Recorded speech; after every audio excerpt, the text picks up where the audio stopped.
VT Corner comes at you early in this episode. Hokies 38, Pitt 21. This was probably the biggest win of the Brent Pry era. And I'm not sure it's a big debate because there hasn't been many. And the crowd was awesome. It looked amazing on TV. The whiteout, I know it's a Penn State thing, but the crowd showed out big time. And gosh, it was such a relief and such a nice win, a nice complete win for the most part. And the game, we scored 2 touchdowns in the second quarter to separate a little bit and it was 21-7 at the half. Tech increased the lead to 28-7, and it kind of felt like, man, we might romp them. Then there was that brief moment of panic. 2 quick touchdowns, the first on a 61-yard pass from Jerkovich, and then a defensive TD by Pitt on the fumble by Drones. So this is the third game in a row we see a fumble by Drones, and it cost us in this one. And they were only about 40 seconds apart. But our defense stepped up. Late in the third, Drones hit a wide open Jalen Lane. He went 53 yards for the touchdown. We stuffed Pitt pretty much all fourth quarter out of a late field goal. 38-21, the Hokies win. The story of the game, it had to be Kyron Drones, right? I mean, the guy had 5 touchdowns. Going to talk about that a little bit more. But the D only surrendered 38 yards rushing. And with as much as Robbie and I have talked about it, as much as everyone has talked about the rush game being our Achilles heel on offense and defense, it was amazing in this game. And I'm proud of both sides of the football for what they put on for everybody on Saturday night, because our crowd did deserve that. A team that is sucking wind and wasn't good last year puts that crowd in Lane Stadium. I come away so impressed with the Hokies fan base, and in this game, so impressed with our team for helping them out. The offense kind of looked completely different. That was a big takeaway from this game. We fed Tootin 28 total touches. This is what I was crying about last week. We didn't get him the ball enough against Marshall. And there was even a Malachi appearance in this one. We haven't seen much out of Malachi this year, and he showed the kind of running back we've seen in the past from him. Drones was dynamic. So what? That's run, that's defense, that's a dynamic quarterback. That sounds exactly like what Brent Pry wanted before the season started. He kept talking about those 3 things. 199 yards rushing for our team, the most of the Brent Pry era. The yards per rush weren't great, but I don't care. We had to do that. We had to feed these running backs against a tough, stout Pitt rush defense, and they came through. 400 yards of offense for Virginia Tech. That's only the 3rd time under Pry we went over 400. The other times, Pitt last year and Wofford. So this was a great performance to put up 400 yards of offense for this staff that we know has struggled mightily to do it. And I'm going to give Bowen his flowers shortly. A lot of well-blocked tosses and sweeps in this game to get those 400 yards. It was, I don't know if it was, I think Ricky LeBleu said, was this an entirely new playbook? Because that's what it looked like in this game, and it was very nice to see. Highest scoring game of Brent Pry's tenure. So you got the most yards rushing. You got only the 3rd time going over 400 yards. Highest scoring game. When you break this many records in one game, you know it's been a tough stretch of offense for the Hokies, but we're not complaining in this episode. We are happy, and gosh, 5 touchdowns. 5 touchdowns for Kyron Drones. That I think it was David Cunningham who put out the tweet of the last few times this has happened. We had Gerard do it in 2016. We had Josh Jackson do it against ECU in that wild game where Cam Phillips went off. Logan Thomas in 2011. I mean, those are the only 3 times in the past decade that it's happened. And so this was really sweet and a really great game for Kyron Drones.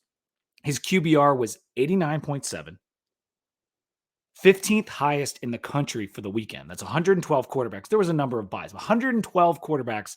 He had the top QBR in the ACC and number 15 in the country, a 216 passer rating. The big plays were also extremely refreshing to see. We had the long one to Felton. We had the long one to Lane in the clutch when we needed a play to secure the game. There was also that short third down where Kyron shook off a guy in the backfield and then did a juke and got the first. Like, it was wow, dude. Like the plays he was making, the runs for the touchdowns, the short yardage runs, and his final stats in the run game don't look good because he had the big losses. But he had 86 yards gained on the ground, a couple long gainers at key moments in the game. And so I'm very proud of the way he played because it wasn't pretty against Marshall in the passing game or just overall. He didn't have the best game after that, his first appearance against Rutgers. And this was a coming out party of sorts against a Pitt defense. Pitt stinks. We know that. But they still put a good defense on the field. And you didn't see it on Saturday night. You just didn't see it. The defense actually held Pitt to negative yards in the second half on the ground, just 38 yards overall rushing. 38 yards rushing for Pitt. They held Pitt to 2 for 10 on third down, including that big one in the first quarter where we stuffed them on the 3rd and 2. Like, those are the moments where you're just like, all right, is that painful rush D going to show up here? And the D-line stepped up, man. I mean, J.C. Price said he challenged them this week. We saw some fire from Mario Kendricks and Payne, and that unit really came to play. 4 sacks in the game. Only 14 points allowed by the defense, because keep in mind, 7 of their points came on that sack fumble. Lowest point total of the season. I think it's the lowest amount of points we'd allowed on defense since the 3rd week of last year. Because in the first 3 games of last year, if you remember, we were like, oh man, this defense is for real, because against ODU and Wofford and BC, they held the opposing team to under 14 points. Well, we did that here. 14 points for Pitt on offense, and they really were just on 2 big busts. And outside of those few big plays for Pitt, I thought the defense really played well. And this game really wasn't close. I know it got within 7 points, but look at the time of possession. Look at the first downs. It was 25-9 first downs. We out first down them. I mean, we really dominated this game, and it was a very impressive performance and one that the team and the fan base desperately needed. Bowen put together a really good game plan in this one. 427 yards for his offense. It was executed so well. I saw multiple tweets on the timeline that were like, Bowen is in his bag. You know, the Bowen is in his bag. A phrase the kids like to say. I didn't know he had a bag. I wasn't sure Bowen had a bag. I don't think anyone else thought he had a bag. But we saw a really well-called game, a very well-designed game plan against a very tough rush defense, and we ran for just near 200 yards. So kudos to Bowen. If he can somehow resurrect his image to me, to Hokie Nation, to all the people that podcast and cover this team, it would be a great comeback story. So let's hope this is the start, and we'll see some other really good offensive performances as we get further into ACC play. 1-0. 1-0. We are in the conference. That's a nice place to be. I'm not sure if this will have a great impact on our bowl eligibility quite yet, because we do have Florida State up next. That's the win probability in that one is low. Let's be honest about that. But BC, UVA, Wake, NC State, all of those teams look beatable. I'm not going to ever say we'll go 4-0 in those games, but those are winnable games. Those teams have not played well. Their quarterbacks have not played well. Castellanos coming on a little bit for BC. I'll talk a little bit about that game between UVA and BC shortly. The SP Plus has our win probability for UVA at 68. It has BC at 67, and it has NC State at 48%. So flip a coin on that NC State game, a game I'm going to be at. I'll take that for right now, and I bet the Wake game is somewhere in there too. I got those numbers from Shelton Moss on Twitter. Thank you, Shelton. It just feels good to win. I could feel the relief on the timeline. I could see it. I could feel it in the stadium. This is great here. Kyron is the real deal. Love to see him having success. I'm reading off some comments if you're listening to the pod later. I will post this to the podcast feed as always later. But if you're here with me on YouTube, hop in the chat. Thanks for the comment, barely anonymous. Less bleak on the bowl chances, yes, but we'll see. I think we're going to get a couple more wins. And I said last week, if this team goes 1-11, 2-10, what will we see happen? Well, I said it was unlikely we'd win only one game, and it was unlikely because this Pitt game was perhaps the most winnable game on our schedule left, and we got it. And I say that because the UVA game and the BC game, they're on the road. And who knows what will happen against NC State. I mean, that's still a team with some decent talent.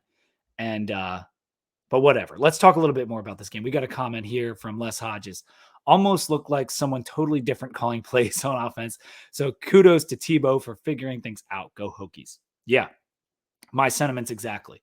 It felt like they got another assistant in there and be like, can you come up with some different plays? Because we got to get to the outside in this game. And they did. There were so many plays that went to the outside and gained positive yardage. And none of it happens, though, without Kyron playing the way that he did in this game. He looked mature out there.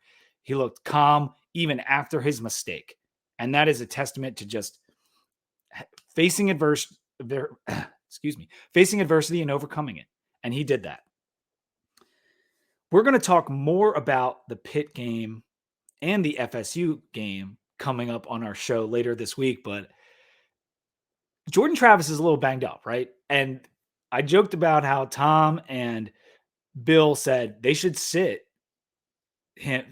Travis against the Hokies, which is extremely disrespectful, but maybe not unwarranted with how we've been looking. Does this change the way FSU approaches our upcoming game? Maybe it doesn't. They're a lot better than us. They're coming off a bye, but can we at least throw some punches? Can we at least make them think a little bit? And maybe if our defense has this type of rushing performance, because Florida State hasn't rushed the football well. They haven't. And our corners are pretty solid, save for the Bub Means bust. It might be a somewhat favorable matchup. Now, the problem is Travis runs the ball really well. But if we see their backup, I don't know, man.